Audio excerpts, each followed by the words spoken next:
Hi అండి, అందరికీ నమస్తే. కార్తీక పౌర్ణమి సందర్భంగా సేవా కార్యక్రమానికైతే బయలుదేరామండి. నంద్యాల నుండి 42 కిలోమీటర్లో ఉన్న రుద్రవరానికైతే వెళ్ళాము. ఇక్కడ మా లీడర్ గారు మీకు అందరికీ హాయ్ చెప్తున్నారు. ఇక్కడ శ్రీ వెంకటేశ్వర స్వామి అలాగే శివాలయము 2 గుళ్ళు ఉన్నాయండి. ఇక్కడ ఊరి చివర వరమల్ల మధ్యలో చూసారా, ఇలా గుడి ఆచి అయితే చూపిస్తున్నా. ఇంకా సెంటర్లో వెళ్ళిపోవాలి. వరమల్లు చూడండి ఎంత చక్కగా ఉన్నాయో.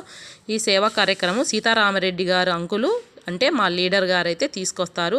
ఏ గుడికైనా ఇట్లా సేవా కార్యక్రమాలకైతే వెళ్తుంటాము. అలాగే ఉండి కౌంటింగ్కి కూడా వెళ్తుంటామండి. ఇంకా గుడి లోపలికైతే వచ్చేసాము. ఇక్కడ విష్ణు ఆలయము శివాలయము ఉన్నాయి.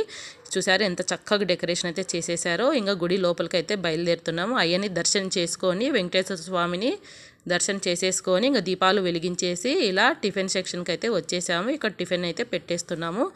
పార్ట్ 1 ఇది, పార్ట్ 2 కూడా వస్తుంది. తప్పకుండా చూసి సబ్స్క్రైబ్ చేయండి.